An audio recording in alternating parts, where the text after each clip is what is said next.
केंद्रीय कर्मचारियों का महंगाई भत्ता 3% बढ़ा। 49 लाख कर्मचारी 68 लाख पेंशनर्स को इसका फायदा मिलेगा। 1 जुलाई से लागू, 3 महीने का एरियर मिलेगा। केंद्र ने दीपावली और दशहरा से पहले केंद्रीय कर्मचारियों के महंगाई भत्ते में 3% की बढ़ोतरी कर दी है। यह इजाफा 1 जुलाई से लागू होगा। कर्मचारियों को 3 महीने का एरियर मिलेगा।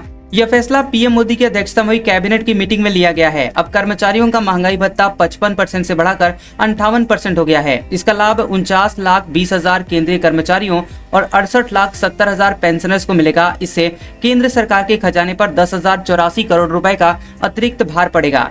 50,000 रुपए की बेसिक सैलरी पर हर महीने 1,500 रुपए का फायदा मिलेगा। देखिए, पहले जो डीए की राशि मिलती थी वो आपके बेसिक सैलरी का 55% थी। 55% डीए का मतलब ये होता है कि 50,000 रुपए का 55%, यानी कि कैलकुलेशन बैठता है 50,000 रुपए का 55% यानी 27,500 रुपए।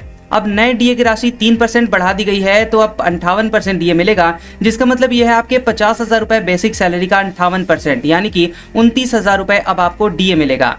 देखिए, जो नई राशि बढ़ोतरी की गई है और नया डीए और पुराना डीए का अंतर 1,500 रुपए है, यानी कि आपको जो 3% बढ़ाया गया है डीए में, वो आपको 1,500 रुपए आपका फायदा मिलेगा अगर आपका बेसिक सैलरी 50,000 रुपए है तो।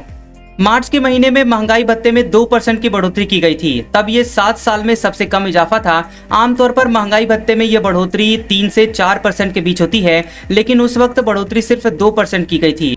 महंगाई बढ़ने के बावजूद सरकारी कर्मचारियों और पेंशन धारकों के जीवन स्तर को बनाए रखने के लिए महंगाई भत्ता यानी डियरनेस अलाउंस डीए मिलता है। डीए की दरें all India consumer price index यानी AICPI के आधार पर तय होती है और ये हर 6 महीने में अपडेट होती रहती है।